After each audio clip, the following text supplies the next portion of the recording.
जैसा कि श्रीमद् भागवत की शुरुआत में ही है, कृपया करके दोहरान करेंगे। ओम नमो भगवते वासुदेवाय। ओम नमो भगवते वासुदेवाय। ओम नमो भगवते वासुदेवाय। मुखं करोति वाचालं पंगुं लंघयते गिरिं यत्कृपातमहं वन्दे श्रीगुरुदीनतारिणं परमानंद माधवं श्रीचैतन्यमीश्वरं। नारायणं नमस्कृत्यं नरं चैव नरोत्तमं दैवीं सरस्वतीं व्यासं ततो जयमुदीरयेत्। नष्टप्रायेषु भद्रेषु नित्यं भागवत सेवया भगवती उत्तमश्लोके भक्तिर्भवति नैष्ठिकी। हरे कृष्ण कृष्ण कृष्ण हरे हरे, हरे राम राम राम हरे हरे। हरे कृष्ण। सभी भक्तों का एक बार पुनः स्वागत है आज के श्रीमद् भागवत कथारूप कार्यक्रम में। जैसा कि आप सब भक्त लोग जानते हैं कि हम श्रीमद् भागवतम कथारूप का अध्ययन कर रहे हैं। उसमें प्राचीन बरहिष्ठ को नारद मुनि पुरंजन की कथा सुना रहे हैं, वहां पर चल रहे हैं। और उस पुरंजन की कथा में हमने देखा पुरंजन की मृत्यु हो जाती है जब चंदवेग, जरा और कालकन्या उसके जीवन पर आक्रमण करती हैं। तो चंदवेग और इन सब के आक्रमण करने के कारण पुरंजन की मृत्यु हो जाती है, अर्थात पुरंजन शरीर छोड़ देता है। और उस पुरंजन का जन्म एक स्त्री के रूप में होता है और उस स्त्री का नाम विदर्भ देश के राजा की पुत्री के रूप में वैदर्भी हुआ। और वैदर्भी की शादी जो है वो किससे हुई थी? मलय ध्वज से।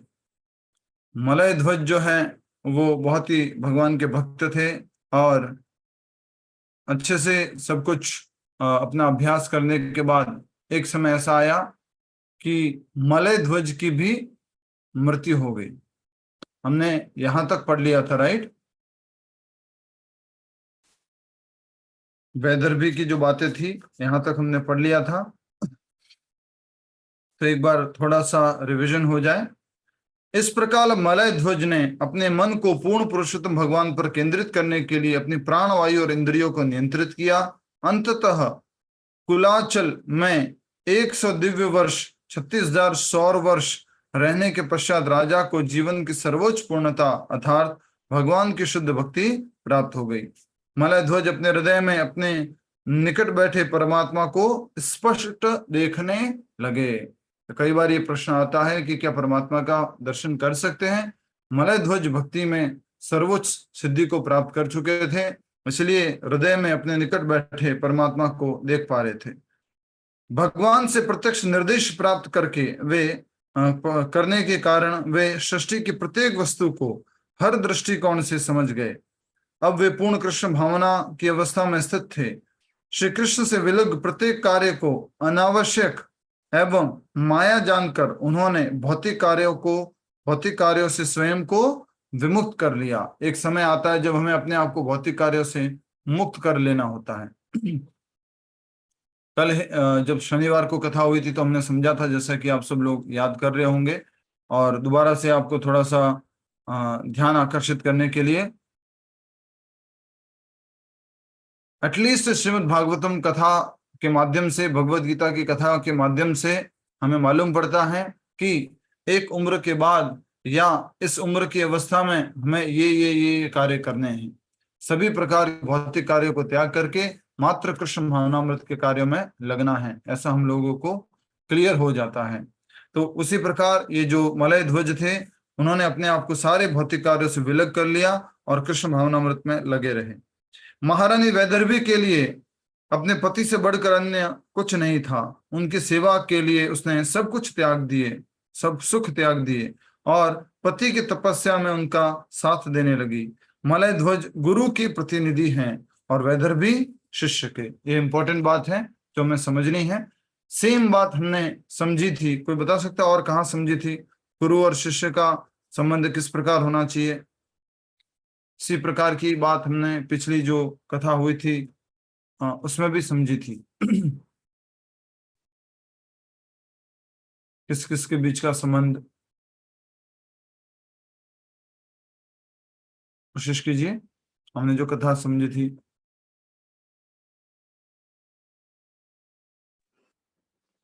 नहीं? प्रभु, हरे नारद कृष्ण। मुनि और सुखदेव, कपिल मुनि मुनि और और देवव्यास। कपिल मुनि और देवहूति। कपिल मुनि देवहूति। हरे या तो कपिल मुनि और देवहूति जो हम देख सकते हैं, वो एक गुरु और शिष्य के रूप में, जैसे कपिल मुनि जो है एक गुरु का स्थान ग्रहण करते हैं और माता जो है वो एक शिष्य का स्थान ग्रहण करती है। तो यहाँ पर भी इसी बात को यहाँ बताया जा रहा है कि मलय ध्वज गुरु के प्रतिनिधि हैं और वेदर भी शिष्य की। गुरु कैसे हैं? प्योर डिवोटी, शुद्ध भक्त, पूर्ण रूप से कृष्ण भावनामृत में लगे हुए हैं, और शिष्य को मौका मिला है गुरु की सेवा करने का। वैसे ही हमारे जीवन में ऐसा ही हुआ है कि हमें कौन मिले? प्रभुपाद जी, और हम प्रभुपाद जी की सेवा में लग रहे हैं। वह फटे पुराने वस्त्र पहनती और अपने बालों को बिना सुलझाए जटा जूट रखती। तपस्या के कारण वह दुबली हो गई थी। निरंतर अपने पति के पास रहते हुए भी वह उसी प्रकार सदैव शांत तथा उद्विग्न रहती, जिस प्रकार वायु रहित स्थान पर दीपक की लौ अचल रहती है। उसके पति आसन जमाए समाधि में बैठे थे और वह तब तक उनकी सेवा करती रही जब तक उसे समझ नहीं आया कि वे उस शरीर से प्रयाण कर चुके हैं, शरीर छोड़ दिया है। कई बार आप में से किसी ने अनुभव किया ऐसा कि दादाजी, पिताजी या कुछ थे जो शरीर छोड़ने वाले थे, बेड पे थे, आप उनके पैर पे कुछ तेल से मसाज कर रहे हैं या हाथ पैर दबा रहे हैं, पर बाद में मालूम पड़ा कि उन्होंने शरीर छोड़ दिया है, अभी तक हम सेवा किए जा रहे थे। तो आप में से एक दो लोग हाथ से उठा रहे हैं। यस, ठीक है। प्रभु जी, मेरी एक फ्रेंड थी हमारे उधर ओकवुड में, तो मैं उनके पास बैठी हुई थी, तो बहुत 5-10 मिनट के बाद पता चला कि उन्होंने प्राण छोड़ दिए, और मैं अब गीता पाठ करती जा रही थी उनके लिए, तो पता ही नहीं चला कि उनके पति ने इशारा किया कि she is no more now. Yes, तो हम सब लोग भी इस प्रकार से देख सकते हैं कि अपने जीवन में किसी न किसी संबंधी के साथ में ऐसा हुआ, उसने शरीर छोड़ा, और ऐसा का ऐसा किसके साथ होने वाला है? हमारे खुद के साथ। हमारे खुद के साथ ऐसा होने वाला है। ये हमारा शरीर जो है हमें छोड़ना होगा, जिससे हम बहुत आसक्त हैं, लेकिन फिर भी हमें छोड़ना होगा। नेक्स्ट देखेंगे। अपने पति के पैरों को दबाते हुए उसने अचानक अनुभव किया कि उनके पैर पहले के समान गर्म नहीं रहे थे। जब मृत्यु होती है तो पूरे शरीर में क्या होता है? प्रज्वर, ज्वर बहुत। बोले भी ये तो गर्म नहीं है। वह समझ गई कि उसके पति अब उस शरीर में नहीं है। तो बहुत ही स्पष्ट रूप से यहाँ लिखा हुआ है, उसके पति उस शरीर में नहीं है। तो पति कौन हुए? आत्मा रूप हो गया ना? आत्मा। और अगर वास्तव में बात करें प्रभुपाद जी की शिक्षाओं के अनुसार, तो हम जीवन में कभी भी अपने रियल संबंधी जो भी बनते हैं हमारे जीवन में, उसको हम देख ही नहीं पाते। मान लीजिए पिताजी की मृत्यु हुई तो हम क्या कहते? पिताजी चले गए, पिताजी चले गए, पिताजी चले गए। वो शरीर तो वहीं पड़ा हुआ है, फिर कौन चला गया? नहीं, आत्मा चलेगी। तो क्या आत्मा का दर्शन किया आपने कभी उनकी? नहीं किया। आपने अपनी आत्मा का दर्शन किया कभी? नहीं किया। हमने अपने आप को भी नहीं देखा कभी। स्वयं को अकेली देखकर वैदर भी चिंताग्रस्त हो गई। अबाध रूप से अश्रुपात करते हुए अपने गुरु के तिरोधान पर शिष्य को इसी प्रकार रोना चाहिए। वह जोर जोर से पुकारने लगी, महाराज कृपया खड़े हो जाइए, देखिए किस प्रकार संसार में चोर उचक्के भर गए हैं, पृथ्वीवासी अत्यंत भयभीत हैं और उनकी रक्षा करना आपका कर्तव्य है। मृत्यु के समय सुना है आपने? आजकल तो मालूम नहीं ऐसा बोलते हैं कि नहीं बोलते लोग। पहले तो ऐसे बोलते थे, अरे तू चला जाएगा तो मुझे चाय कौन पिलाएगा रे।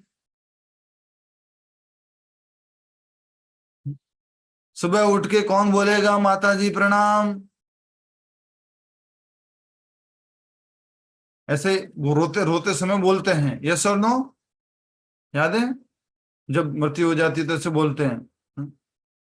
मान लीजिए माँ जिंदा है और बेटा मर गया, तो माँ बोलती है, अरे बेटा तू चला गया रे, अब कौन मेरे लिए वहां से बाजार से एप्पल लेके आएगा, कुछ भी इस तरह से उनके भाव जो होते हैं उस तरह से उनको वो रोना आता है। जोर जोर से पुकारने लगी और महाराज कृपया खड़े हो जाइए, इस प्रकार से वो कहने लगी। एक आचार्य धर्म के वास्तविक सिद्धांतों की स्थापना करता है, परंतु उनके चले जाने के पश्चात तथाकथित स्वामियों और योगियों के वेश में धोखेबाज और अभक्त परिस्थिति का अनुचित लाभ उठाकर अब सिद्धांतों का प्रचार आरंभ कर देते हैं। इसलिए सच्चे शिष्य का कर्तव्य है कि वह निष्ठापूर्वक गुरु के निर्देशों का पालन करते हुए परिस्थिति को संभाल कर रखें। प्रभुपाद जी बोल रहे हैं कि जब सच्चे गुरु आचार्य लोग चले जाते हैं तो कौन उसका फायदा उठाते हैं? बोलो। जो सही में शिष्य नहीं होते हैं, लुटेरे माता जी, जो वो शिष्य सही नहीं होते हैं ना, कई सच्चे शिष्य वो नहीं होते हैं। हैं। कोई बता सकता है एक बहुत ही अपनी गुरु शिष्य परंपरा में बहुत सुंदर उदाहरण है इस प्रकार का? कौन बताएगा? अपनी गुरु शिष्य परंपरा में एक बहुत सुंदर उदाहरण है इसी प्रकार का। सब लोग पूरा अच्छे से श्रवण करो और भाग लो इस कार्यक्रम में, अच्छे से समझो। समय निकल रहा है, लास्ट शनिवार को हमने क्लास की थी, अब मंडे को कर रहे हैं तो हमें ऐसा लग रहा है कब कितना टाइम हो गया, भूल गए सब कुछ। बताइए, अपनी परंपरा में एक बहुत उदाहरण है इस तरह का, कोई भी बता सकता है आप में से?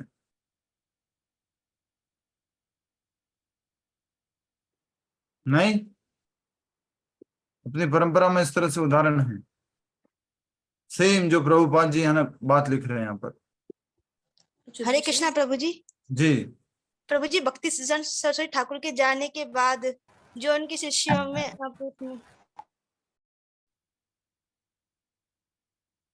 ठीक है, तो एग्जैक्ट उदाहरण समझ लेते हैं। श्रीला गौर किशोरदास महाराज, श्रीला गौर किशोरदास बाबा जी महाराज, तो श्रीला गौर किशोरदास बाबा जी महाराज ने जब शरीर छोड़ा तो शरीर छोड़ने से पहले उन्होंने कहा था मेरे शरीर को रस्सी से बांध करके नवद्वीप की गलियों में घसीटना। सुन रहे हैं आप लोग? गुरुजी ने क्या बोला?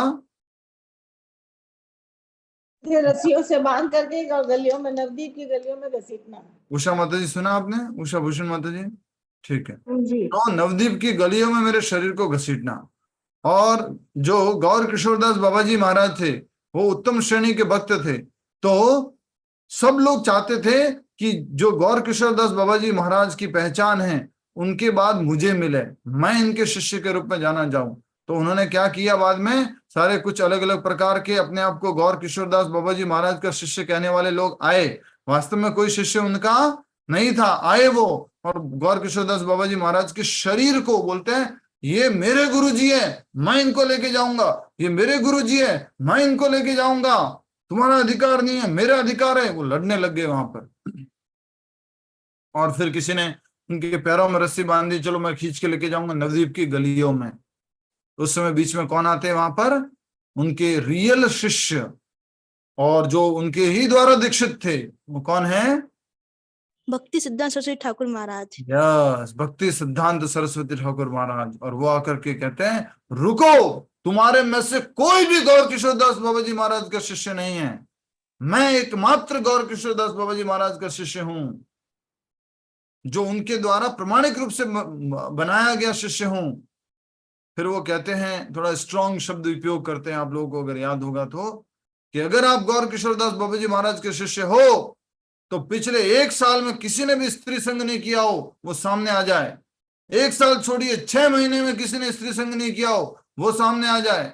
6 महीने छोड़िए, 3 महीने में किसी ने नहीं किया हो वो सामने आ जाए। इस प्रकार से उन्होंने इस तरह से कुछ स्ट्रॉन्ग सामने सिद्धांत रखा, नियम रखा, कोई भी सामने फिर नहीं आया। और भक्ति सिद्धांत सरस्वती महाराज उनको प्रेम से आदर पूर्वक, न कि उनके जैसे कि वो घसीट के लेके जाना, नहीं, वो उनको आदर पूर्वक लेके गए और उनकी समाधि बनाई और उनके जो प्रमाणिक शिष्य के रूप में वो जाने लगे। तो यही बात यहाँ पर कही जा रही है कि एक आचार्य धर्म के वास्तविक सिद्धांतों की स्थापना करता है, एक आचार्य, परंतु उनके चले जाने के पश्चात तथाकथित स्वामियों और योगियों के वेश में धोखेबाज और अभक्त परिस्थिति का अनुचित लाभ उठाकर अब सिद्धांतों का प्रचार आरंभ कर देते हैं। इसलिए सच्चे शिष्य का कर्तव्य है कि वह निष्ठा पूर्वक गुरु के निर्देशों का पालन करते हुए परिस्थिति को संभाल कर रखें। और उसी प्रकार जो है प्रभुपाद जी जो है वो गौड़ीय वैष्णव संप्रदाय में गौड़ीय मठ के बाद प्रभुपाद जी ने परिस्थिति को संभाल के रखा। नेक्स्ट, अंततः अपने मृत पति के चरणों में उठकर, मृत पति के चरणों से उठकर वैदर्भी ने एक सती पत्नी की भूमिका निभाते हुए चिता का निर्माण किया और पति के निर्जीव शरीर को उस पर रख दिया। गहन शोक करते हुए वह स्वयं चिता में प्रविष्ट होकर अपने शरीर का अंत करने की तैयारी करने लगी। हरि बोल। ये कौन है? वैदर्भी। और वैदर्भी कौन थी पिछले जन्म में? पुरंजन। यस, पुरंजन थे।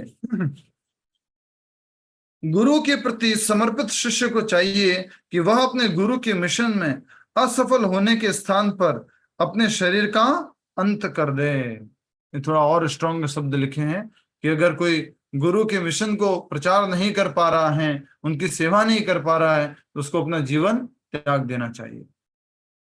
उस समय राजा पुरंजन का पुराना मित्र एक ब्राह्मण वहां आया और अपने मधुर वचनों से रानी को सांत्वना देने लगा। यह ब्राह्मण परमात्मा का प्रतिनिधि है जो जीवात्मा को भौतिक भोग के साधन प्रदान करता है, परंतु उचित अवसर आने पर परमात्मा जीवात्मा को इस बात का भी ज्ञान देते हैं कि वह इस मायावी सुख को त्याग कर उनकी शरण ले। ब्राह्मण के रूप में भगवान का प्राकट्य दर्शाता है कि जब तक कोई व्यक्ति उच्च अवस्था पर स्थित नहीं होता तब तक वो भगवान के प्रत्यक्ष दर्शन नहीं कर सकता। परंतु जिस स्तर तक शिष्य अपने गुरु के मिशन को स्वीकार करता है उस स्तर तक वह भगवान के दर्शन के योग्य बनता है। दूसरे शब्दों में वह गुरु के निर्देशों में भगवान का संग प्राप्त करता है। ये पूरा समझाने के लिए लिखा है, समझ में नहीं आया तो पूछिएगा किसी को भी। तो बहुत ही सरल भाषा में यहाँ पर बात बताई गई है कि एक शिष्य का परम कर्तव्य है अपने गुरु के निर्देशों का पालन करना। और गुरु के निर्देश किसके निर्देश के बराबर है शिष्य के लिए? भगवान के निर्देश के बराबर है। इसलिए यहाँ पर कहा जा रहा है कि दूसरे शब्दों में वह गुरु के निर्देशों में भगवान का संग प्राप्त करता है। तो पुरंजन की जो बात हुई उसमें बताया जा रहा है उस समय राजा पुरंजन का पुराना मित्र एक ब्राह्मण वहां आया। यहाँ थोड़ा सा याद रखिए, पुरंजन कौन था? पिछले जन्म में राजा था, इस जन्म में क्या बन गया था? वो वैदर्भी। उस जन्म में उनका जो मित्र था कौन था? अविज्ञात। तो ब्राह्मण का रूप में आया, परमात्मा बन करके आया। याद रखिए वो 4 पत्नियों वाली कहानी किस किस को याद है? सबको याद है? रीनल पटेल माता जी है शायद क्लास में, बोल सकते हैं आप 4 पत्नियां कौन कौन सी थी? संभव हो तो 4 पत्नियों वाली कहानी में से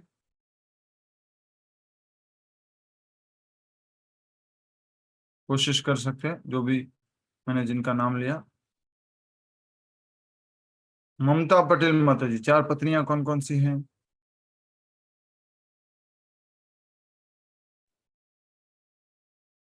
यस माता जी। हरे कृष्ण प्रभु जी। याद है लेकिन याद नहीं है, याद नहीं आ रहा है लेकिन याद नहीं है, क्या बात है। ठीक है, कौन बताएंगे? राजेंद्र प्रसाद जी, आपको मालूम है? आप शायद नहीं थे 4 पत्नियों वाली कहानी में। हाँ, लक्ष्मी पेंडिलिया माता जी। पहला पत्नी है शरीर है, दूसरा पत्नी है अपना ऐश्वर्य जो भी उसका पैसा सब कुछ है, तीसरा पत्नी है सागी संबंधी है, चौथी पत्नी है जो पुण्य कर्म वो जो करता है, मतलब हाँ परमात्मा मतलब वो जो भी उसने भगवान को याद कर, परमात्मा को जो याद, परमात्मा। ठीक है। चौथी पत्नी कौन है? परमात्मा। अभी भी क्या करेंगे मालूम है? कुछ लोग हमारी क्लास में बढ़िया से अपनी पेन लेंगे और लिखेंगे पहली पत्नी शरीर, दूसरी पत्नी सगे संबंधी, तीसरी पत्नी रिश्तेदार, सॉरी दूसरी पत्नी धन संपत्ति, तीसरी पत्नी रिश्तेदार, चौथी पत्नी परमात्मा। फिर नेक्स्ट टाइम पूछेंगे उनसे पहली पत्नी नहीं प्रभु जी नहीं मालूम। समझो अच्छे से, उस स्टोरी में पूरा इतना अच्छे से समझाया हुआ था। पहली पत्नी ने क्या बोला था, मैं साथ में नहीं आऊंगी, और सबसे अधिक समय किसको दिया था, पहली पत्नी को। दूसरी पत्नी को उससे थोड़ा कम समय दिया था, और जब भी बाहर प्रोग्राम वगैरह होता था तो उसको लेके जाता था व्यापारी। और उसने जब व्यापारी ने पूछा तो मेरे साथ आओगी, तो उसने क्या बोला था, नहीं मैं तो दूसरी शादी कर लूंगी। तो थोड़ा दिमाग लगाइए, पहली पत्नी कौन, जिसको हम अधिक से अधिक समय देते हैं, ये शरीर। दूसरी पत्नी कौन, जिसको हम दिखाते हैं और मृत्यु के बाद किसी और का हो जाता है, माया, पैसा, धन संपत्ति, पैसा सब कुछ। धन संपत्ति तुरंत मृत्यु के बाद किसी और का हो जाता है। तीसरी पत्नी कौन, जो कभी कभी सेवा करती है, और उसने बोला था कि मैं जो शमशान घाट तक तुम्हारे साथ आ सकती हूँ, तो वो कौन हो सकता है, रिश्तेदार। और चौथी पत्नी को जस्ट उसने सोचा था मन के अंदर कि चौथी पत्नी बुलाओ कि नहीं बुलाओ, बुलाओ कि नहीं बुलाओ, वो दौड़ करके आई, भाग करके आई, बोला मैं तुम्हारे साथ थी, मैं तुम्हारे साथ हूं और आगे भी रहूंगी। तो ये देखिए पुरंजन की कथा में आप देख पा रहे हैं कि पुरंजन के पिछले जीवन में परमात्मा जो थे वो अभी भी वापस आए हैं, और उसकी जो पत्नी थी उसको कुछ सहानुभूति दे रहे हैं, उसको जो थोड़ा भक्ति में जोड़ रहे हैं। तो परमात्मा कभी भी साथ नहीं छोड़ते हैं। उस समय राजा पुरंजन का पुराना मित्र एक ब्राह्मण वहां आया और अपने मधुर वचनों से रानी को सांत्वना देने लगा। ठीक है, सांत्वना दी उसने। ब्राह्मण ने पूछा, ये हमने पढ़ लिया है, एक बार फिर से आप लोग पढ़ सकते हैं। मैं चाहूंगा राजेंद्र प्रसाद जी आप पढ़े इसको, जो ब्रैकेट में लिखा हुआ पूरा। सब लोग ध्यान से सुनिए, देखिए, बहुत इंपॉर्टेंट है। हरे कृष्ण प्रभु जी। यह ब्राह्मण परमात्मा का प्रतिनिधि है जो जीवात्मा को भौतिक भोग के साधन प्रदान करता है, परंतु उचित अवसर आने पर परमात्मा जीवात्मा के को इस बात का ज्ञान भी देते हैं कि वह इस मायावी सुख को त्याग कर उनकी शरण ले। बस बस बस, यहाँ दो बात बताइए कि परमात्मा जीव को भौतिक भोग की सुविधा प्रदान करते हैं। क्या बोला, फिर से ध्यान दो, परमात्मा जीव को भौतिक भोग की सुविधा प्रदान करते हैं, लेकिन समय आने पर क्या कहा गया है, समय आने पर, अवसर आने पर परमात्मा जीवात्मा को इस बात का ज्ञान भी देते हैं कि वह इस मायावी सुख को त्याग कर उनकी शरण ले। तो अभी तक हम परमात्मा की मदद से क्या कर रहे थे, भोगों में लिप्त थे, और अब परमात्मा हमें गाइड कर रहे हैं कि आप लोग क्या करो, भगवान की शरण लो, उनकी शरण लो, भक्ति करो, नाम जप करो। बहुत ही इंपॉर्टेंट यहाँ पर ये बात बताई गई है, इसको अंडरलाइन कर सकते हैं। परमात्मा के दो कार्यों के रूप में, परमात्मा के दो कार्य क्या क्या है, परमात्मा के यहाँ कार्य, जीवात्मा की भौतिक इच्छाओं को पूरा करना, और साथ में ही एक उचित अवसर पर परमात्मा जो है जीव को आध्यात्मिक ज्ञान देते हैं और कहते हैं कि तुम मेरी शरण में आ जाओ, मेरी शरण में आ जाओ।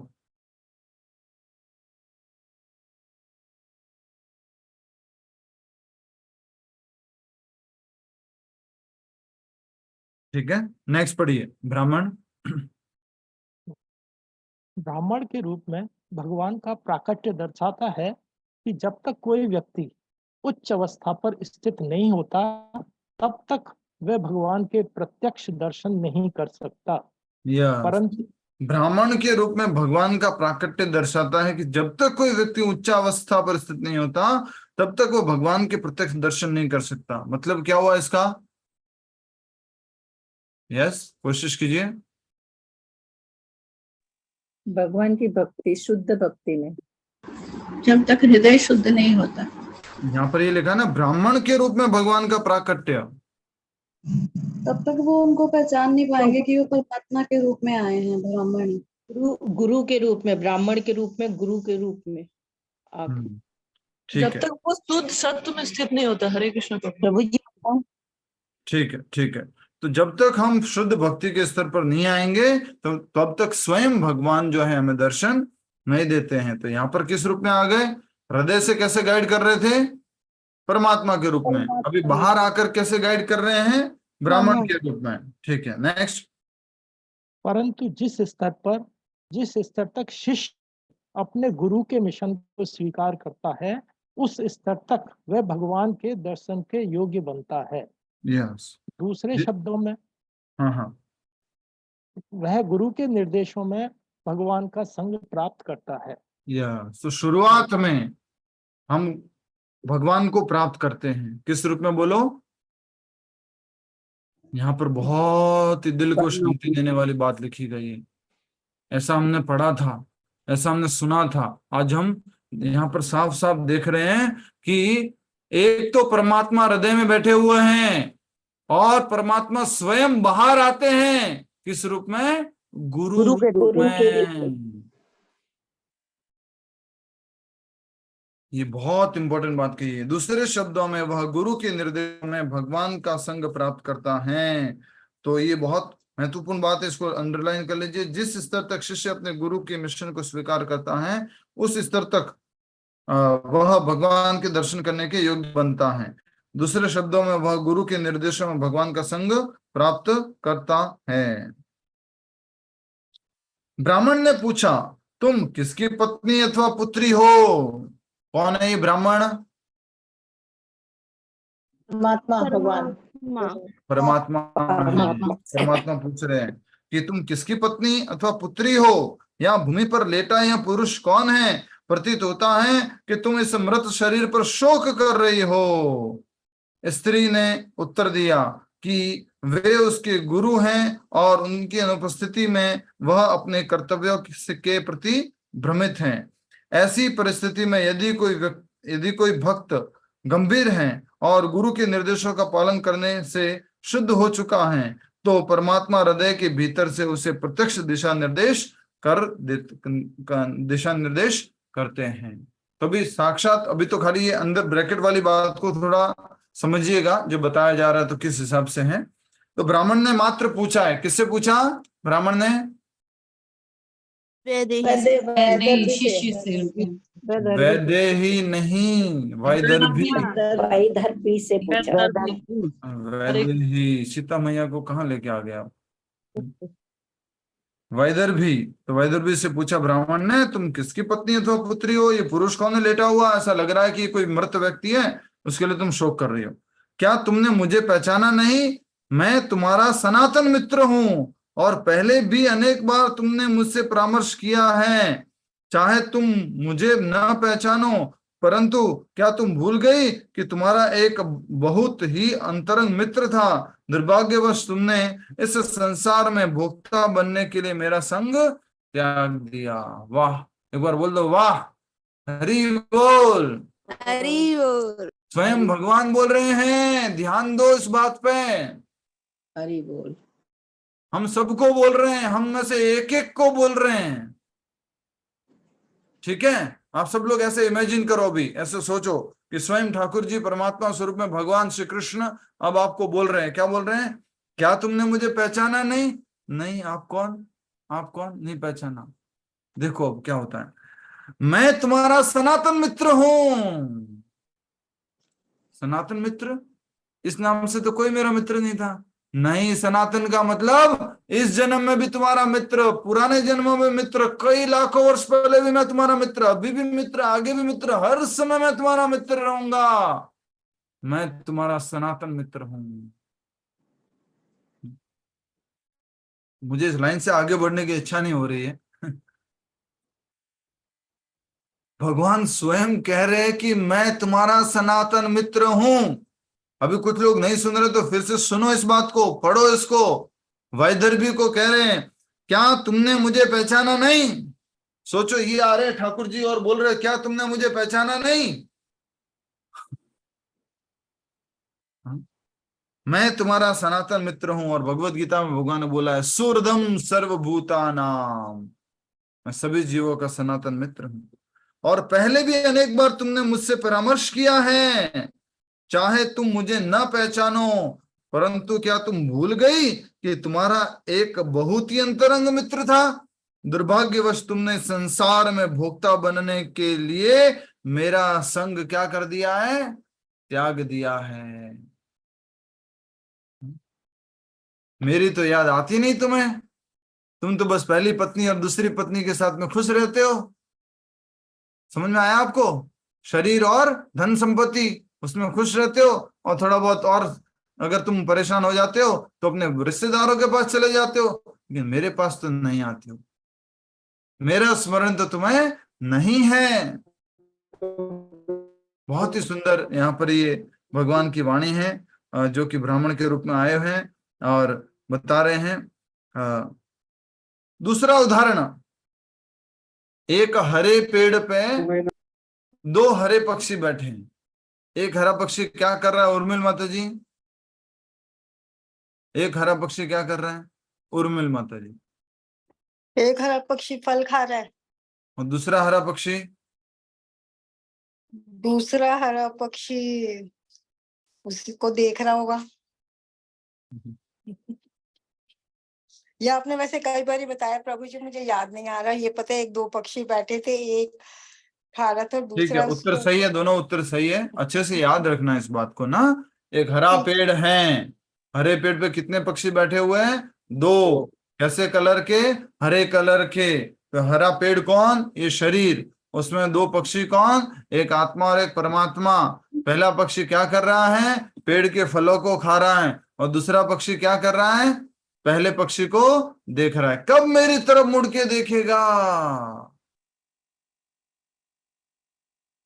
कब मेरी तरफ मुड़ेगा? कब मेरी प्रेजेंस को रिकॉग्नाइज करेगा? ऐसे बोलते हैं ना, बगल में छोरा गांव में ढिंढोरा। परमात्मा कहाँ? हृदय में, पास में, ढूंढ रहे हैं इधर उधर उधर ये वो। आनंद का सागर कहाँ? पास में, ढूंढ रहे हैं कहीं और। सुख कहाँ? पास में, ढूंढ रहे कहीं और। तो यहां पर यही बात कही जा रही है कि क्या तुमने मुझे पहचाना नहीं? मैं तुम्हारा सनातन मित्र हूं। पहले भी अनेक बार तुमने मुझसे परामर्श किया है। चाहे तुम मुझे न पहचानो, परंतु क्या तुम भूल गई कि तुम्हारा एक बहुत ही अंतरंग मित्र था? हम सबका एक अंतरंग मित्र है। कौन बताएगा? मंजू तोड़ी माता जी, हमारा अंतरंग मित्र कौन है? हमारा सबसे घनिष्ठ दोस्त कौन है? मित्र कौन है? माइक अनम्यूट करके बोलेंगे।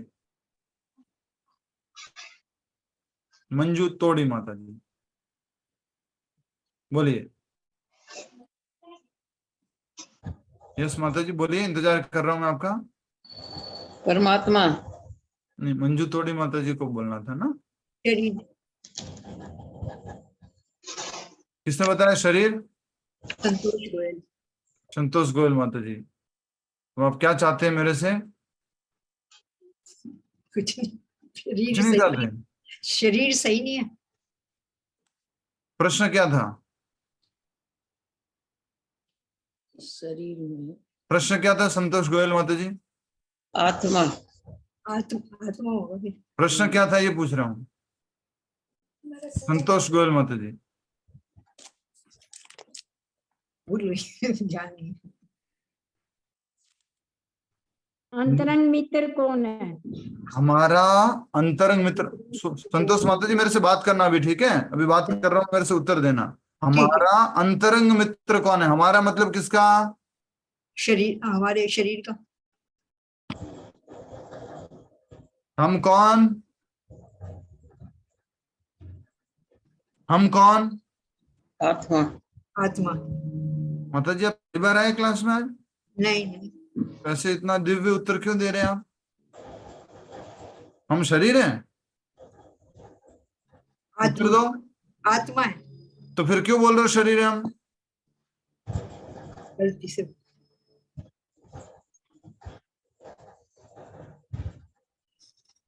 अभी तो बताया हमने अभी थोड़ी देर पहले कि हम ये शरीर नहीं, हम आत्मा है। आत्मा और परमात्मा का संबंध है। और हमारा अंतरंग मित्र कौन है? संतोष माता जी, और कोई नहीं बोलेगा। हमारा सबसे घनिष्ठ मित्र कौन है? आत्मा। आत्मा का घनिष्ठ मित्र आत्मा है। परमात्मा। अरे दूसरे मत बोलो ना माता श्री। मैं नहीं चाहता कि मैं गुस्सा करूं, लेकिन आप फिर दुलवा दोगे फिर। संतोष माता जी, हरे कृष्णा। हाँ जी, हम कौन?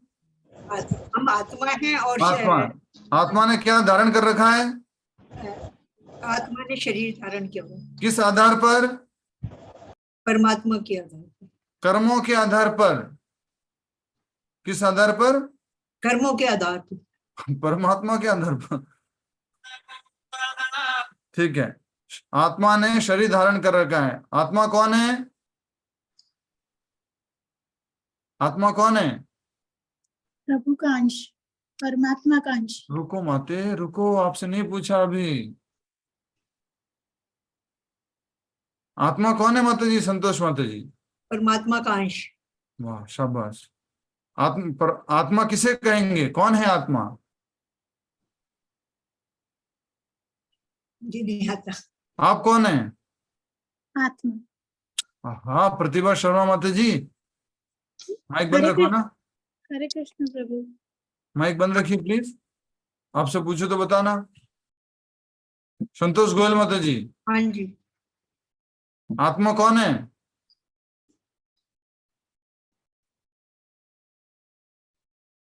आप कहाँ रहते हैं माता जी? गुड़गांव में। आते हैं यहाँ क्लास में? आते हैं? हाँ, आती तो हूँ। संडे प्रोग्राम में आते हैं? संडे को नहीं आती, तो कहाँ आते हैं? इसमें ऑनलाइन क्लास ज्वाइन करते हैं। गुड़गांव में कहाँ रहते हैं? SL tower. क्या नाम है? प्रमोद कुमार जी है क्लास में? प्रमोद जी, हाँ जी, थोड़ा सा जी। मदद कीजिएगा ना माता जी को, थोड़ा बेसिक, ये थोड़ा समझ में आ जाएगा तो अच्छा हो जाएगा। ठीक है जी। थोड़ा बहुत बेसिक है ये, तो वो क्लियरिटी होनी जरूरी है, नहीं तो मान लीजिए भगवान आ भी जाएंगे कि बोले तुम मेरे साथ चलो, तो फिर कुछ और सही उत्तर होना चाहिए। ठीक है। संतोष माता जी, हाँ जी, शाम को कभी वॉक में आप 2-3 लोग आपस में जब मिलेंगे तो आप लोग चर्चा कीजिएगा, कोत्रा माता जी और आप सब लोग। ठीक ठीक। मैं और थोड़ा आपको बता देता हूँ। हम आत्मा हैं और आत्मा ने ये शरीर धारण कर रखा है अपने कर्मों के अनुसार, और आत्मा का सबसे अंतरंग मित्र, घनिष्ठ मित्र परमात्मा है। कौन है? परमात्मा। घनिष्ठ मित्र परमात्मा है ना। हाँ माता जी, आपके क्या बोलते हैं, धैर्य की और आपके कमिटमेंट की दाद देनी पड़ेगी कि क्लास में कुछ समझ में आ रहा है या नहीं आ रहा, लेकिन आई एम रेगुलर। हरी बोल, वेरी नाइस। ठीक है, धन्यवाद। बंद कर सकते हैं माइक। नेक्स्ट टाइम आप अगर मंदिर आते हैं प्रमोद जी के साथ वगैरह आइए, हम मिलेंगे, आपको थोड़ा और समझाएंगे। दुर्भाग्यवश इस संसार में भोक्ता बनने के लिए मेरा संग त्याग दिया, तो उस पहले पक्षी ने दूसरे पक्षी का क्या कर दिया? संग त्याग दिया। और ये कैसा पक्षी मालूम है? पहले वाला। वो आया कैसे उस पेड़ पर? उस पर्टिकुलर पेड़ पे क्यों आया? कैसे आया? बोलो। कर्म के अनुसार। कर्म के आधार पर। परमात्मा की मदद से। ओके, हरे कृष्ण। किसकी मदद से आया? उर्मिल माता जी, परमात्मा की मदद से आया। आप इस शरीर में कैसे आए? परमात्मा की मदद से। ये बहुत इंपॉर्टेंट बात है। परमात्मा कभी साथ नहीं छोड़ेंगे। आप अगर चींटी के शरीर में चले गए तो कैसे जाओगे? परमात्मा की मदद से। आप किसी, हम कोई भी हमारे में से अपने कर्मों के अनुसार कोई सूअर के, गधे के, बिल्ली के, चींटी के, किसी मच्छर के शरीर में भी जाना पड़ा तो किसकी मदद से जाएगा? परमात्मा की मदद से। और वो परमात्मा जिसकी मदद से हमने ये वाला मनुष्य शरीर धारण किया है, जब हम भोग में लग गए, जब हम पेड़ में बैठ करके वो पक्षी फल खाने लग गया, तो किसको भूल गया? बोलो, किसको भूला? उसी परमात्मा को, अपने परमात्मा को। कभी कभी फल खाने को नहीं मिलता है, कभी कभी जब कष्ट हो जाता है तो फिर एकदम से याद आता है, हाँ परमात्मा है ना, थोड़ा उनसे एक बार मदद ले लेता हूँ। फिर मदद लेते हैं और फिर से क्या करते हैं? बोलो, भूल जाते हैं। भूल जाते। ये एनालॉजी को लिख लीजिएगा कृपया करके, थोड़ा इसके ऊपर वीडियो बन सकता है। हम ऐसे हैं, इतने लालची है, ऐसे लालची मित्र हैं हम। मित्र की सहायता से कहीं पर पहुंचे। मान लीजिए कोई एग्जांपल दो इस तरह से, कोई जोड़ के बताएगा, होटल या शादी या कुछ इस तरह से कोई कनेक्ट करके बता सकता है प्लीज, जो थोड़ा रियलिस्टिक हो, थोड़ा एग्जांपल जल्दी से प्रभु जी मैं बताऊं? बताइए तृप्ति मिश्रा माता जी। हाँ प्रभु जी, कई बार ऐसा होता है कि हमें किसी पद पे जाना होता है और हमारे मित्र हमारी सहायता करते हैं, चाहे पढ़ाई में, चाहे लिखाई में, या आगे बढ़ने में, और जब हम उस पदासीन हो जाते हैं तब हम अपने उन मित्रों को भूल जाते हैं और हम उस पद के अहंकार में डूब जाते हैं संसार में। बहुत बढ़िया, हरि बोल, वेरी नाइस एग्जांपल। तो फिर बाद में उस पद के आने के कारण जो भी भोग में लिप्त होना होता है, उस भोग में लिप्त हो जाते हैं, अहंकार में डूब जाते हैं। मैंने ये पद प्राप्त किया, मेरा ये सुंदर शरीर है, अर्थात वो पद की बात करे तो ये कुर्सी मेरी है, मैं इस कुर्सी का स्वामी हूं। हम उस अहंकार में डूब जाते हैं। मान लीजिए कोई दोस्त कैसे भी करके अरेंज करके आपकी मदद करके आपको अमेरिका लेके चला गया, और अमेरिका लेके गया और वहां जाकर के आप किसमें लिप्त हो गए? सब भोगों में लिप्त हो गए। और जो ले जाने वाला था उसको ही क्या कर दिया आपने? भुला दिया, भुला दिया। द्रुपद और द्रोणाचार्य की कहानी भी इसी पे आती है प्रभु। किसकी? अच्छा, द्रुपद और द्रोणाचार्य की कथा। वेरी नाइस, हरि बोल, बहुत अच्छा। बट उसमें ये नहीं है कि द्रोणाचार्य ने पूरी उनको मदद की थी राजा बनने के लिए। द्रुपद ऑलरेडी राजा है। ठीक है, समझ में आया आपको? हम सब लोग किसको भूल गए हैं? परमात्मा को। हम सब लोग नहीं भूले, हम सब लोगों को याद है। क्लास वाले लोग हैं, हम सब लोगों को याद है। ये बहुत इम्पोर्टेंट, यहाँ खिलाते रहते हैं ना। यहाँ से अब आगे जाने की इच्छा नहीं हो रही है। ये लाइन, ये बातें, इससे आगे बढ़ने की इच्छा नहीं हो रही है। सोचो, इतना बढ़िया है यहाँ पे बोल रहे भगवान, क्या तुमने मुझे पहचाना नहीं? दोस्त आके बोल रहा है, फिर से कुर्सी में बैठ गए हम, बढ़िया से आसन पे, पद पे चले गए, दोस्त आके बोल रहे हैं तुमने पहचाना? द्रोणाचार्य जाके पूछते द्रुपद से, तुमने पहचाना? मैं तुम्हारा मित्र। हाँ, कौन मित्र? मैं राजा, तुम भिखारी दिख रहे हो, ब्राह्मण दिख रहे हो, कौन मित्र? वैसे ही हम इस शरीर के अहंकार में और शरीर को प्राप्त करने के बाद क्या बन गए? भोक्ता। अपने आप को भोक्ता समझने लग गए। बहुत ही सुंदर बात लिखी है यहाँ पर, मैं तुम्हारा सनातन मित्र हूं और पहले भी अनेक बार तुमने मुझसे परामर्श किया है। और जब भी कष्ट आता है तो किसकी तरफ देखता है ये पक्षी? बोलो, दूसरे परमात्मा की तरफ। आजकल के बच्चे जैसे हैं ना, वैसे ही सेम। आजकल के बच्चे कैसे हैं? माँ बाप की तरफ कब देखते हैं? जब पैसा जब चाहिए। Mom, you're very nice, Mom.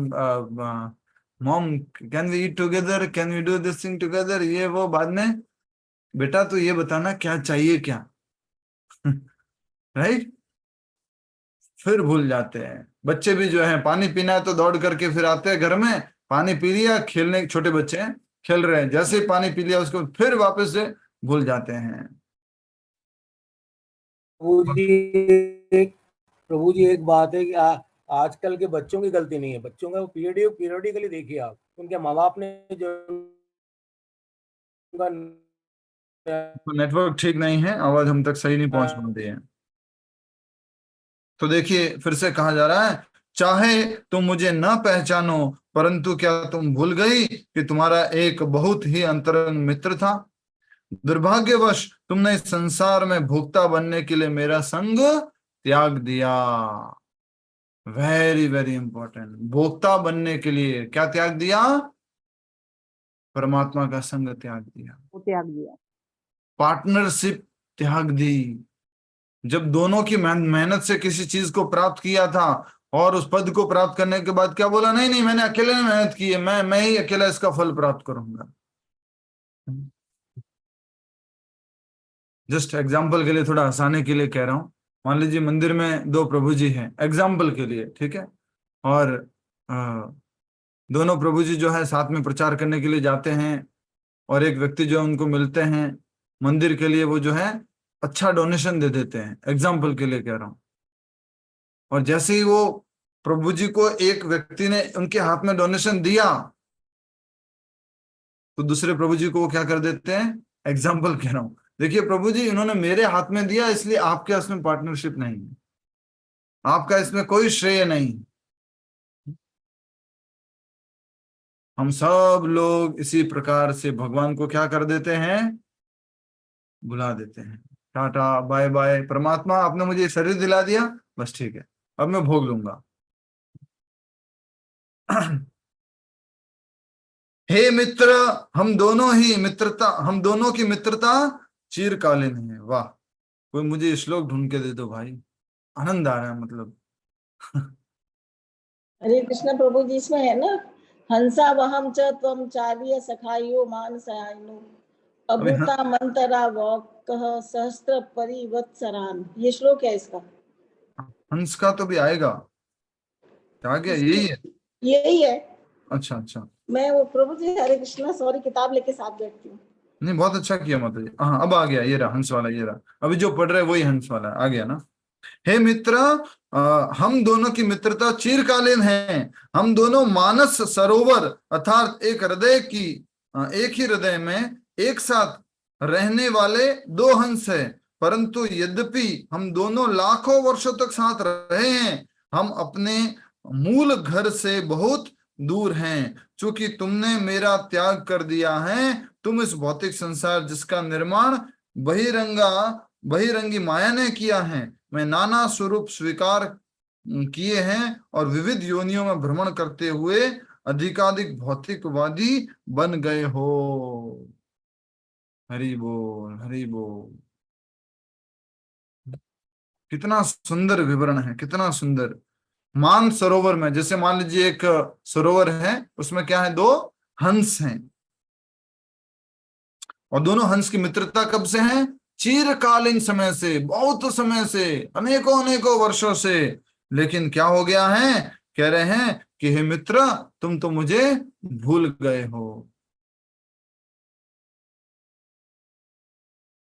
हमेशा याद करना, परमात्मा हमारे साथ हर एक शरीर में थे, आगे भी जहां पर भी जाएंगे परमात्मा हमारे साथ में रहेंगे। इस भौतिक जगत में, आध्यात्मिक जगत में जाएंगे तो परमात्मा की जरूरत, बोलो, नहीं है।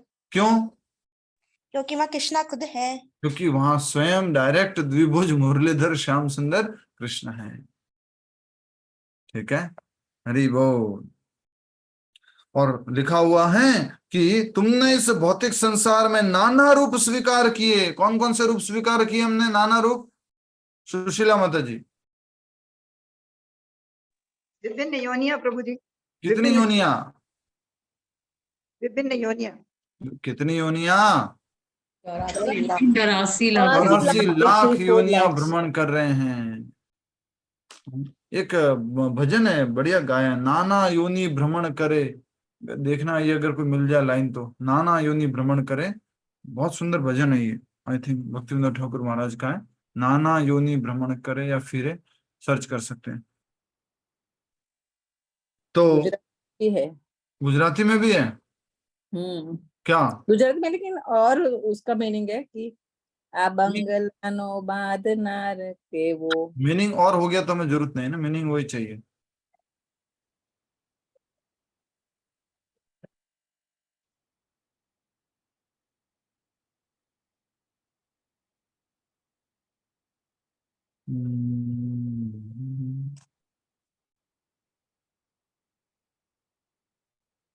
हरे कृष्णा हरे कृष्णा। ठीक है, आगे बढ़ते हैं, एक बार कोई ढूंढ सकते तो ढूंढ लेना। नाना योनि भ्रमण करे।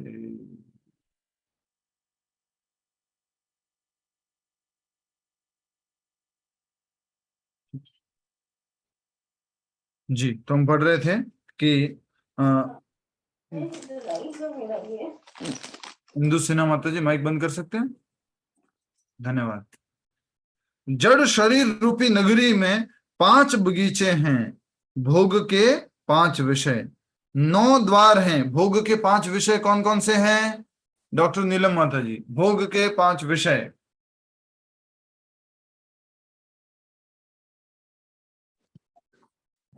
हमारे 5 इंद्रियां। भोग के 5 विषय। इन 5 इंद्रियों के विषय कौन से होते हैं? 5 इंद्रियां भोग के विषय नहीं है, ये भोग करने वाली है। इनके विषय क्या क्या है?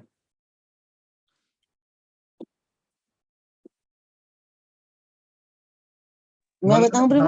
वंदना धामनस्कर माता जी। जैसे रूप, ध्वनि, स्मेल, टेस्ट और स्पर्श। क्या बात है, वेरी नाइस, हरि बोल। अरे वो बहुत समय बाद आपका स्वागत है। अच्छे से आपने बताया उत्तर। विषय हमेशा याद रखो। विषय, आंखों का विषय क्या है? रूप। कानों का विषय क्या है? ध्वनि। जीवा का विषय क्या है? रस, टेस्ट। नाक का विषय क्या है? गंध। त्वचा का विषय क्या है? स्पर्श। याद रहना चाहिए। तो कहा जा रहा है कि इस जड़ शरीर रूपी नगरी में 5 बगीचे हैं भोग के विषय। 9 द्वार हैं। 9 द्वार कौन बताएंगे? प्रमिला खेमानी माता जी। 9 द्वार कौन से इस शरीर में? ओनली प्रमिला खेमानी माता जी। यस। नाक, दो हो गए, 3 हो गए, वाणी, 4 हो गए, हाथ, पैर और जनेंद्रिय और गुदा द्वार। शाबाश शाबाश। गलत उत्तर देने के लिए धन्यवाद। आधा सही उत्तर दिया है। वैसे उत्तर पूरा सही दिया है, लेकिन मैंने घुमाया तो आप घूम चुके हो उसके अंदर। आंखें 2 हो गई ना, तो ये 2 द्वार हो गए। 2 नाक, 2 4 कान, 2 6 1 मुंह, 7 1 जनन इंद्रिय, 8 और 1 गुदा इंद्रिय, 9। इस प्रकार से 9 द्वार है। ठीक है, नेक्स्ट। और 3 कमरे, 3 प्रमुख तत्व, पृथ्वी, जल और अग्नि, ये मिलकर मांस, अस्थि, रक्त इत्यादि का निर्माण करते हैं, जिनकी तुलना शरीर के विभिन्न कमरों से की जाती है। 6 परिवार। 6 परिवार में कौन कौन है? परिवार 5 इंद्रिया और 1 मन लिखा हुआ सामने। ठीक है, 5 इंद्रिया कौन कौन सी है? नेहा जिन माता जी, जल्दी से। मुझे आंख, नाक, मुंह और सेंसेस हमारे, और सेंसेस हमारे, वाह क्या बात। स्किन। आंख इंद्रिय हो गई, नाक इंद्रिय हो गई, कान इंद्रिय हो गई, जिह्वा इंद्रिय हो गई, त्वचा इंद्रिय हो गई। ठीक है, तो ये बोला जा रहा है कि 6 परिवार के सदस्य हैं, उसमें मन 1 हो गया और 5 इंद्रिया। 5 दुकानें, दुकानें बोला है। दुकानें कौन कौन सी हैं? 5 कर्मेंद्रिया। कर्मेंद्रिया कौन बताएगा? रीमा माता जी बताएंगे कर्मेंद्रिया कौन कौन सी है। वाह। हाँ बताइए।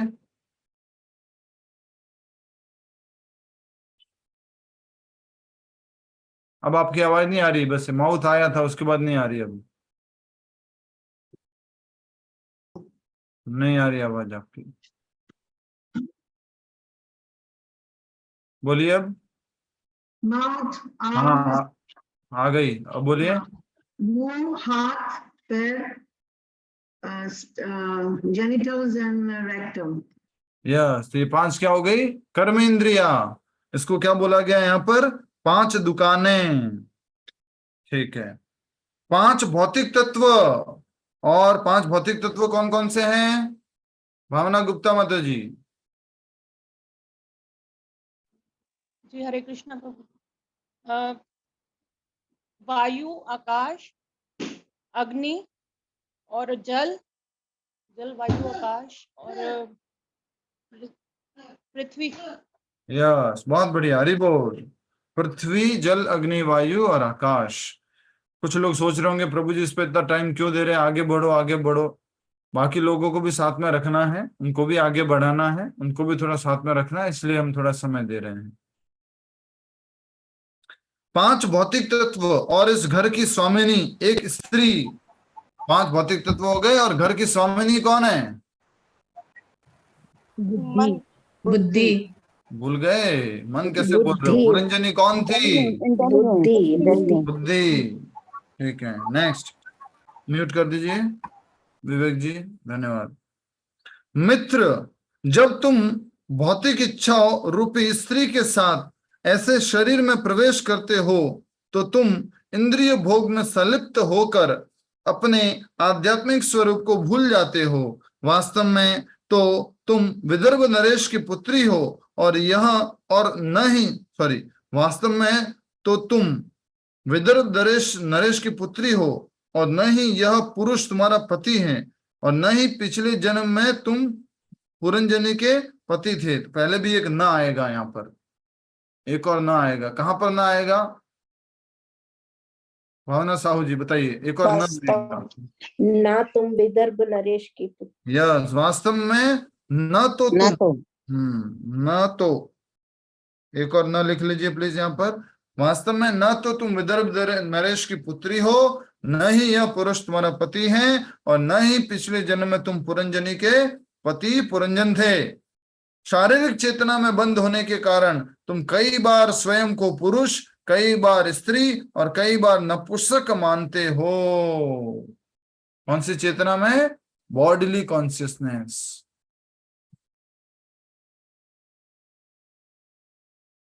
सुशील जी है? सुशील जी, अच्छा ठीक है। तो बॉडीली कॉन्शियसनेस में आकर के आत्मा अपने आप को क्या मानती है? कई बार शरीर, कई बार स्त्री, कई बार पुरुष या नपुंसक जो है, स्त्री पुरुष नपुंसक। यह सब मेरी माया का खेल है। किसकी माया का खेल है? कौन बोल रहा है? मंजू मुरार का माता जी, किसकी माया का खेल है? कौन बोल रहा है? ये कोई और नहीं बोलना प्लीज। भगवान की माया का खेल है प्रभु जी। और ये बोला गया है कि ये सब मेरी माया का खेल है और बोल रहे हैं कि किस रूप में है ये भगवान? आत्मा के रूप में। आत्मा के रूप में भगवान? हम लोग के शरीर में तो आत्मा के रूप में ही है ना। किसके शरीर में? हम लोग के शरीर में आत्मा के रूप में ही है ना परमात्मा। कौन? परमात्मा ब्राह्मण के रूप में। ब्राह्मण के रूप में। क्या क्या क्या क्या क्या करूं मैं? भगवान परीक्षा लो मेरी, और अच्छे से परीक्षा लो। ठीक है, जितने भी भक्त लोग यहाँ बैठे हुए हैं, जितने भी भक्त लोग बैठे हुए हैं, उन सबसे मेरा हाथ जोड़ करके पुनः आग्रह है कि मैं यहाँ स्क्रीन पे जो अपनी स्क्रीन है यहाँ पर कुछ करके दिखा रहा हूँ, उसको देखो। ठीक है, अच्छे से देखो सब लोग, यहाँ पर स्क्रीन पे देखो, सभी लोग देखो, पहले देखो प्लीज।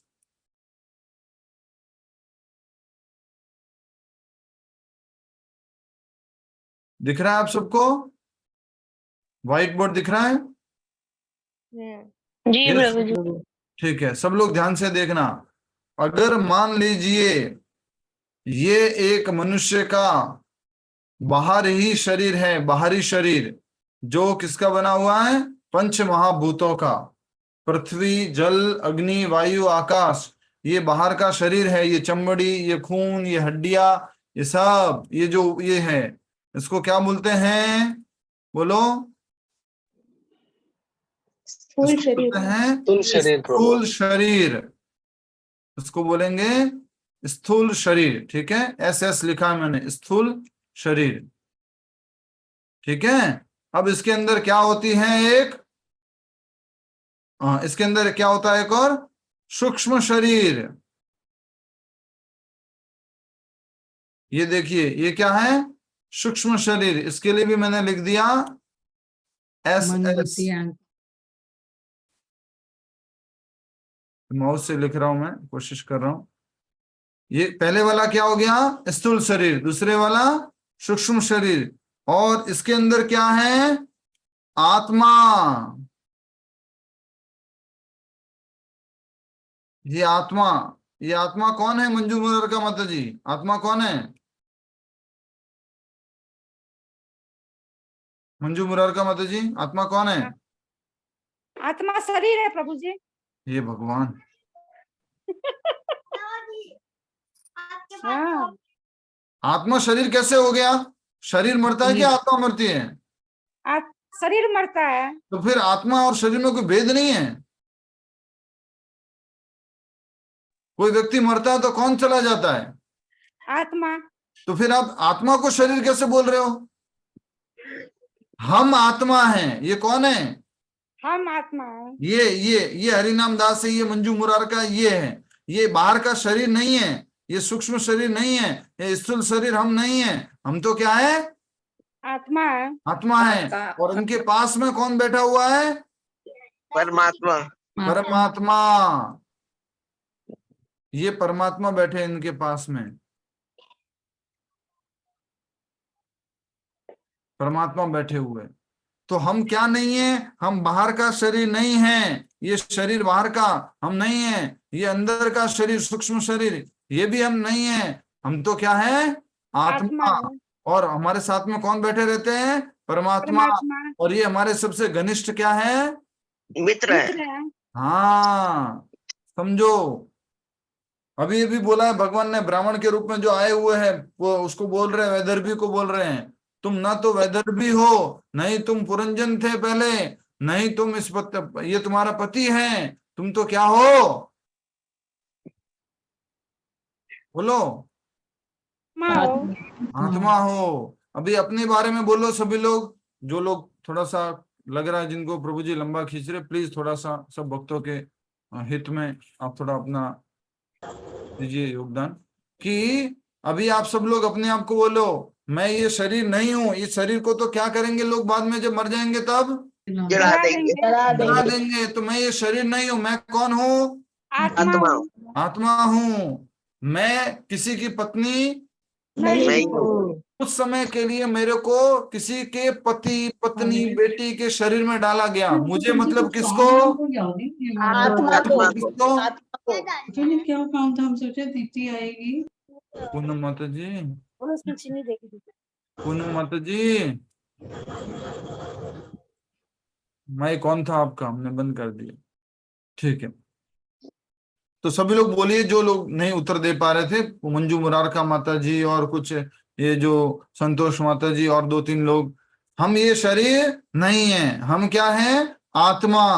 और हम मन भी नहीं है, हम बुद्धि भी नहीं है, हम जो है इंद्रिया भी नहीं है, हम शरीर नहीं है। हम क्या है?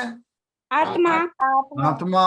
और आत्मा इस शरीर में फंस गई है। किस कारण से? अपने कर्म के कारण से, पिछले जन्मों के कर्मों के कारण से। पर हमेशा आत्मा के साथ में एक मित्र रहता है। कौन मित्र है? परमात्मा। हर शरीर में रहता है। किसी भी शरीर में चले जाओ, वो हमेशा हमारे साथ में रहते हैं। परमात्मा कभी हमारा साथ नहीं छोड़ते हैं। लेकिन हम तो परमात्मा को भूल जाते हैं। जब इस शरीर में हम किसी को पति रूप में स्वीकार करते हैं तो किसको भूल जाते हैं? परम पिता परमात्मा को भूल जाते हैं। और परमात्मा के लिए हम कभी जिंदगी में रोते नहीं हैं। लेकिन जो कुछ समय के लिए पति मिला है, पत्नी मिली है, दोस्त मिला है, सगे संबंधी मिले, उसके लिए हम क्या करते हैं? रोते रहते हैं, भर भर के रोते हैं। ये बहुत इंपॉर्टेंट यहाँ पर समझने की बात है। हमारा शाश्वत संबंधी कौन है? भगवान, परमात्मा। इसलिए जो ये वैदर्भी को जो है ब्राह्मण रूप में आए भगवान जो है परमात्मा है, वो उनको कह रहे हैं कि तुम न तो वैदर्भी हो, नहीं ये पुरंजन था, नहीं ये तुम्हारा पति है, तुम तो क्या हो? शाश्वत आत्मा और मेरे सनातन मित्र हो, मेरे सनातन अंश हो। ठीक है। शारीरिक चेतना में बंधे होने के कारण तुम कई बार स्वयं को पुरुष, कई बार स्त्री, कई बार नपुंसक मानते हो। यह सब मेरी माया का खेल है, जिसके कारण तुम अपनी पहचान इस शरीर से करते हो। वास्तव में हम दोनों पूर्ण, शुद्ध और आध्यात्मिक हैं। हम दोनों मतलब कौन? आत्मा और परमात्मा।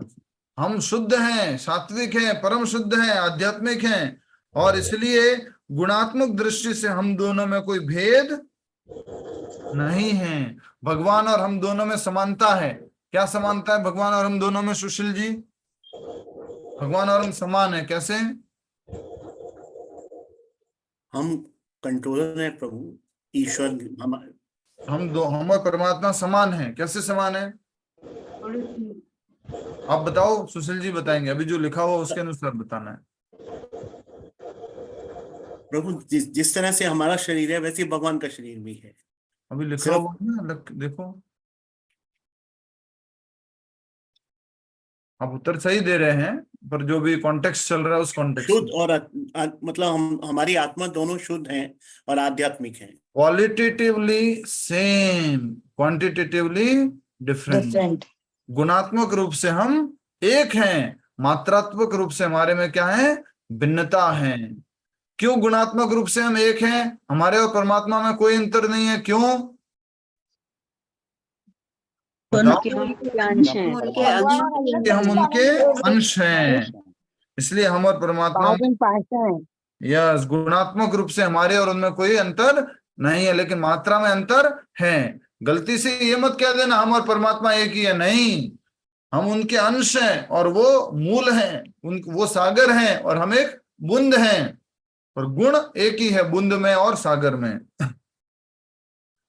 व्यक्ति जब दर्पण में अपना प्रतिबिंब देखता है तो वह उसे भी मैं मान लेता है, जबकि अन्य लोग दो अलग अलग शरीर देखते हैं। इसी प्रकार जब जीवात्मा भौतिक रूप से बद्ध हो जाता है तो वह स्वयं एवं भगवान में भेद देखने लगता है। क्या कहा जा रहा है? इसी प्रकार जब जीवात्मा भौतिक रूप से बद्ध हो जाता है तो वह स्वयं एवं भगवान में भेद देखने लगता है। कौन सा भेद है ये? गुणात्मक भेद है। गुणात्मक भेद की बात हो रही है यहाँ पर। ठीक है, और आगे हम चर्चा करेंगे इस विषय में, जो कि आगे आएगा उसको हम पढ़ेंगे। नारद मुनि ने राजा प्राचीन भृत्य से क्या कहा इस कथा के बारे में। तो ये सारी की सारी शिक्षा है। आप सबसे रिक्वेस्ट करता हूं, होमवर्क है आप सब लोगों का, कि जो ब्राह्मण ने वैदर्भी को जो कहा वो सारा का सारा पढ़ के आएंगे। अगर भागवत ग्रंथ है आपके पास तो उसमें से पढ़ के आएंगे और प्रभुपाद जी का तात्पर्य पढ़ के आएंगे। क्या श्लोक नंबर है, कहां से कहां तक है, कौन बताएगा? सुमन माता जी बता सकते हैं। ब्राह्मण ने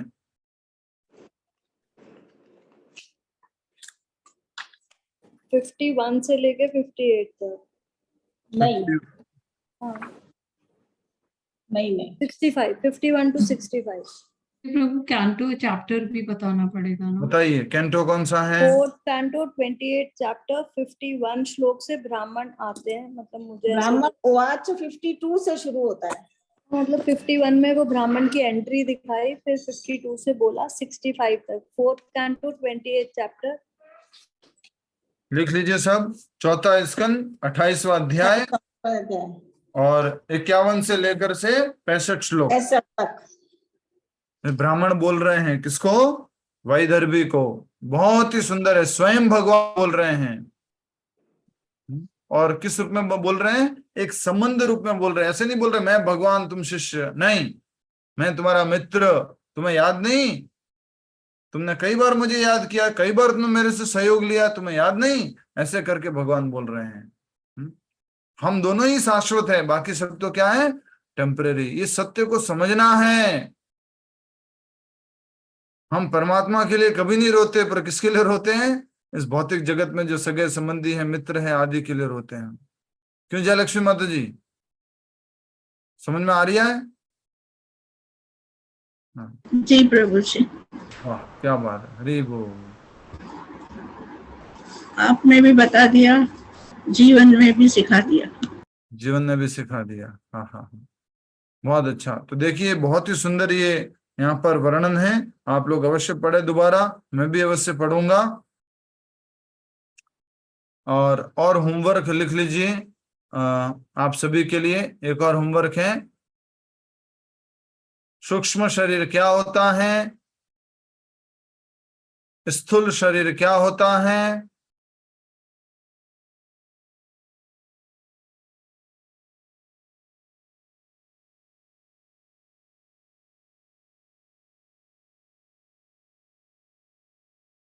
सूक्ष्म शरीर क्या होता है, स्थूल शरीर क्या होता है,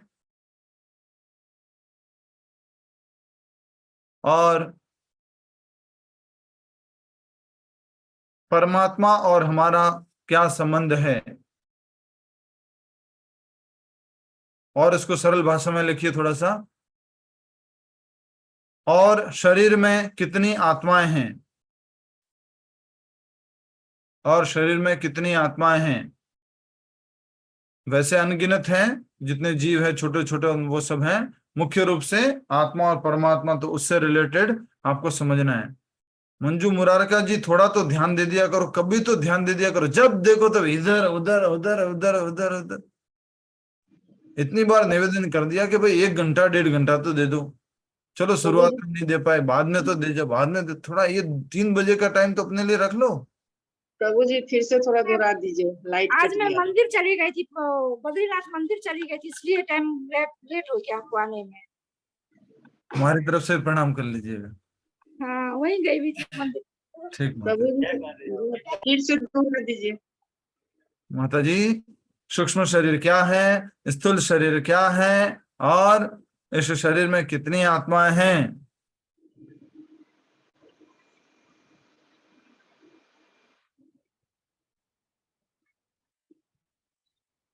और आत्मा और परमात्मा का क्या संबंध है।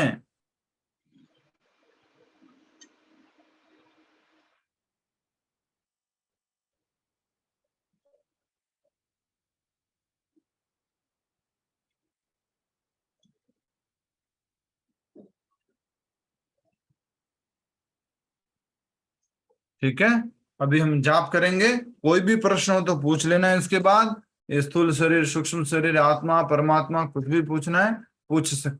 सब एक्टिव आत्मा बन जाओ। क्लास में है, कुछ कहना है, इनपुट है, दे सकते हैं। और आज के प्रैक्टिकल पॉइंट्स बताएंगे। सबसे पहले आज के प्रैक्टिकल पॉइंट्स जो हमने सीखा।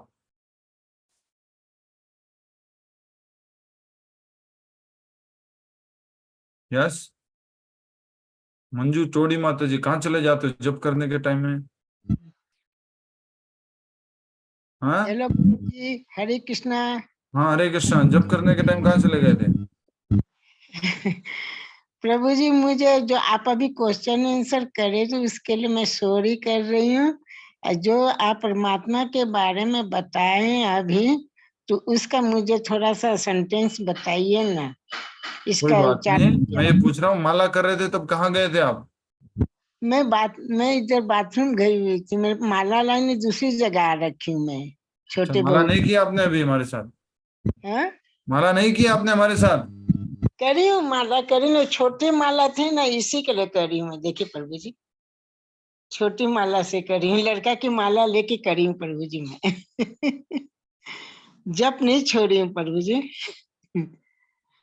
तो थोड़ा सा समझाने की कोशिश कीजिए मुझे इस चीज के करेंगे लिए। माता जी, ठीक है। अच्छा, क्या प्रैक्टिकल पॉइंट्स?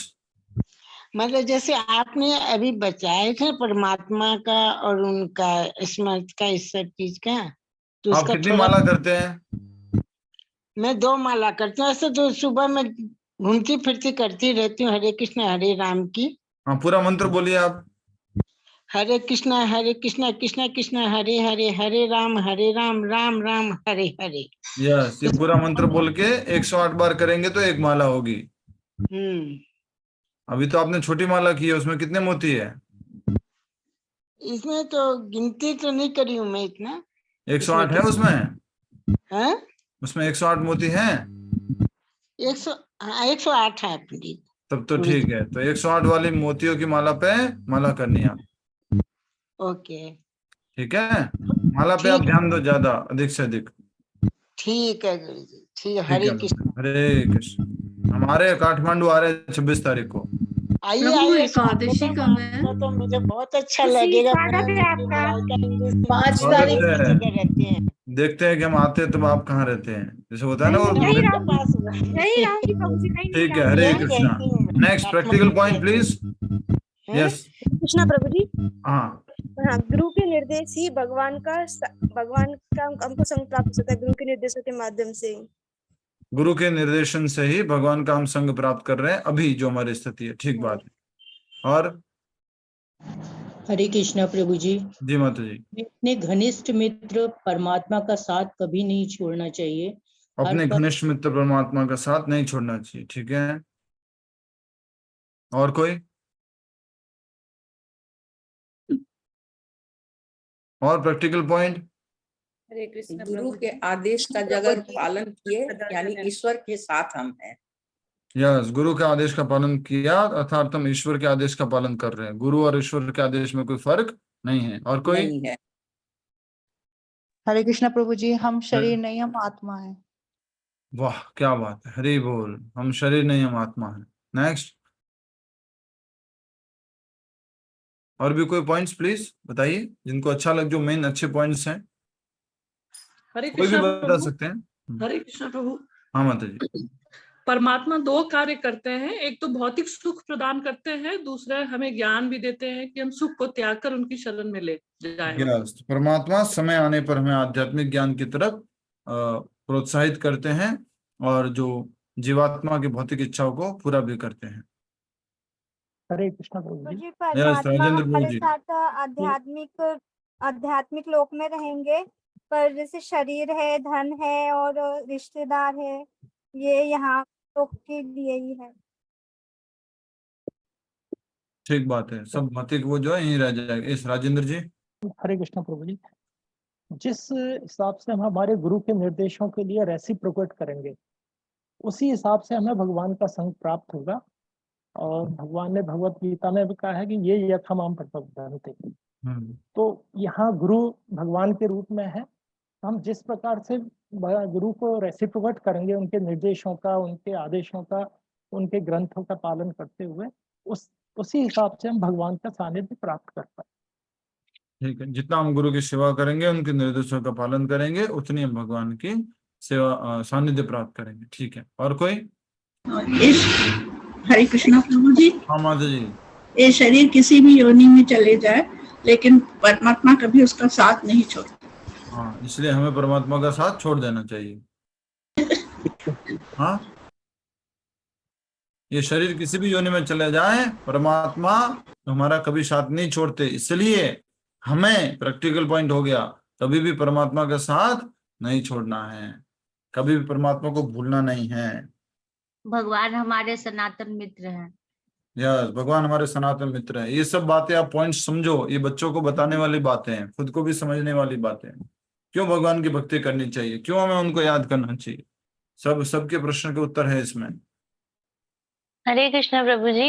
हाँ जी। इतना क्या माया में खो जाना कि अपने बगल में बैठे जो वृक्ष में दो पक्षी के समान भगवान बगल में ही बैठे और हम उनको देख नहीं पा रहे हैं। तो इस चीज से हमें समझना चाहिए कि हमें अपनी माया से, जो भी भौतिक माया, बिल्कुल दूर कर देनी चाहिए और भगवान जो बगल में बैठे हैं उनको देखना चाहिए, ताकि हम हमारा उद्धार कर सकें। ठीक है, बहुत अच्छा, भगवान को देखना चाहिए। प्रैक्टिकल पॉइंट सबसे इम्पोर्टेंट क्या है कि जो हम परमात्मा को भूल चुके हैं और उस परमात्मा को वापस याद करने के लिए, उस संबंध को पुनर्स्थापित करने के लिए जो हमें कार्य करना है वो करना चाहिए। और वो कार्य क्या है? भगवान का नाम जप, दर्शन, प्रसाद, अध्ययन, श्रवण, कीर्तन, जो भक्ति एक शब्द में हम बोलेंगे तो सबसे इंपॉर्टेंट प्रैक्टिकल पॉइंट क्या है? परमात्मा और हमारे संबंध को पुनर्स्थापित करने के लिए या उसको याद करने के लिए जो प्रोसेस, जो कार्य करना होता है उसे हमें करना है। और वो कार्य क्या है? भक्ति, नाम जप, सबसे सरल कार्य। ठीक है, कोई प्रश्न है तो पूछ सकते हैं, नहीं तो हम समाप्त करेंगे। कोई प्रश्न? हरे हरे कृष्ण प्रभु। हरे कृष्णा प्रभु जी, हम परमात्मा को अपने डेली लाइफ में कैसे अनुभव कर सकते हैं लगातार? गुरु के आदेशों द्वारा। वही परमात्मा जो बाहर आए हुए हैं तो गुरु के रूप में है। ये मैं बहुत समय से रेफरेंस ढूंढ रहा था, आज यहाँ पर मुझे मिल गया। कई बार ये हमने सुना था कि परमात्मा हृदय में है और वही हृदय वाले परमात्मा बाहर गुरु रूप में आते हैं, चैत्य गुरु। ठीक है, तो परमात्मा को हम हर समय याद रखने के लिए हरे कृष्ण महामंत्र का जप करें और बार बार ये प्रतिदिन क्लास आदि करेंगे, हमेशा हम उनको याद रख पाएंगे और हमेशा उनको हम साथ रखेंगे। और कोई प्रश्न? प्रभु जी हरे कृष्ण। चैंटिंग से ही माया को कॉन्कर कर सकते हैं, तो video that you share. Chanting से माया को कॉन्कर कर सकते हैं, जो माया जिस हाँ, जो ग्रुप में वीडियो डाला था वो सब लोग सुन लीजिएगा। प्रभुपाद जी की वाणी है ये। जैसे बहुत सुंदर प्रभुपाद जी ने समझाया, एकदम से पहले उत्तर दिया तो मैं थोड़ा आश्चर्यचकित रह गया, ऐसे कैसे बोल दिया प्रभुपाद जी ने। तो उस भक्त ने प्रश्न पूछा है कि बहुत थॉट्स आते हैं, विचार आते हैं, जॉब करने वाला व्यक्ति है ये वो। प्रभुपाद जी बोलते हैं while thinking you chant Hare Krishna. मन में विचार आ रहे हैं उस समय तुम हरे कृष्ण जप करो। और फिर प्रभुपाद जी बोल रहे, you chant Hare Krishna, chant Hare Krishna, chant Hare Krishna and you will conquer this maya, you will conquer this maya. उसकी पूरी पिक्चर भी है ना, पिक्चर से समझाया गया है उसमें पूरा। हाँ, फिर प्रभुपाद जी पिक्चर उदाहरण देते हैं। माया जो है वो भाग रही है, माया ऊपर हरिदास भाग ठाकुर रही है। जो हैं वो जब नाम जप कर रहे थे तो माया देवी स्वयं आ गई, हीरा, और माया देवी स्वयं भी आई थी, ओरिजिनल माया वो भी आई थी। तो हरिदास ठाकुर ने क्या किया, बस चैंटिंग करते गए करते गए। तो जब भी विचार आ रहे क्या करें, चैंटिंग करते रहो करते रहो करते रहो। और भक्तिविंद ठाकुर महाराज का तो एक भजन है बहुत सुंदर, बहुत सारे विचार आ रहे हैं तो भी चैंटिंग करो, मन भाग रहा है तो भी चैंटिंग करो, आप ऐसे हो तो भी चैंटिंग करो, आप वैसे हो तो भी आप चैंटिंग करो, चैंटिंग बस करते रहो, जाप करते रहो। प्रभु जी एक ना एक दिन तो मन लग ही जाएगा ना कभी तो उसमें रस आने ही लगेगा और मन लग ही जाएगा। पर कॉन्शियसली अटेम्प्ट करेंगे तभी, नहीं तो ऐसे तो जीवन निकलता जाता है। ठीक है, और कोई? हम YouTube के लिंक वगैरह भेजे थे, कल संडे क्लास थी उसका। तो मुझे जैसा मालूम पड़ा राजेंद्र जी अच्छा वो PPT बनाते हैं, तो अगर हो सके तो आपसे आपकी सेवा लेंगे, मदद लेंगे। और तो मैंने लाइव अटेंड की थी आपकी क्लास। Very nice. तो क्लास अच्छी थी? बहुत अच्छी थी प्रभु। 13 चैप्टर रिवाइज हो गया। 13 चैप्टर, ठीक है, मेरा भी रिवीजन हो गया कल। प्रभु जी मैं आपके ग्रुप में नहीं हूँ, मुझे भी ऐड कर दीजिए। ठीक है, मुझे व्हाट्सएप में लिख लीजिए कि मुझे ग्रुप में ऐड कर दीजिए, मैं आपको ऐड कर दूंगा। ठीक है, सभी का बहुत बहुत धन्यवाद। और बहुत अच्छा लगा कल जो टॉपिक था उसको, और थोड़ा जैसे भगवद गीता को बार बार पढ़ते तो रियलाइज होता है ना, तो हमें सेल्फ रियलाइजेशन क्यों करना है, आत्म साक्षात्कार क्यों करना है, आत्म साक्षात्कार क्या है, वो 13वें अध्याय के 13वें श्लोक में और अच्छे से समझ में आया, जो भगवान ने स्वयं ने बोला है। ठीक है, सभी लोग प्रतिदिन 16 माला का जप कम से कम जप करेंगे, कम से कम 16 माला का जप करना है। कुछ माता जी हंस रहे जिनका उम्र जो है 50-60 साल प्लस है, तो भी सोच रहे नहीं अभी तो करेंगे आराम से, अभी तो पुरंजन की कथा में सुन लिया हमने, समझ लिया, अभी भी नहीं समझ में आ रहा।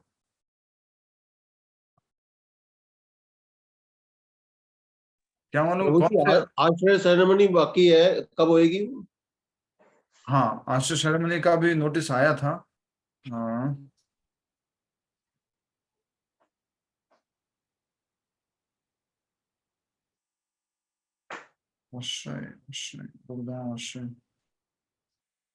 ऑनलाइन आश्रय भी ले सकते हैं जो लोग बाहर हैं, रिक्वेस्ट है पार्टिसिपेट करें। मुझे बड़ा दुख होता है कि मेरी क्लास में तो इतने लोग आते हैं लेकिन आश्रय लेने वाले बहुत कम लोग हैं। 12 मई को होगा, रविवार 12 मई।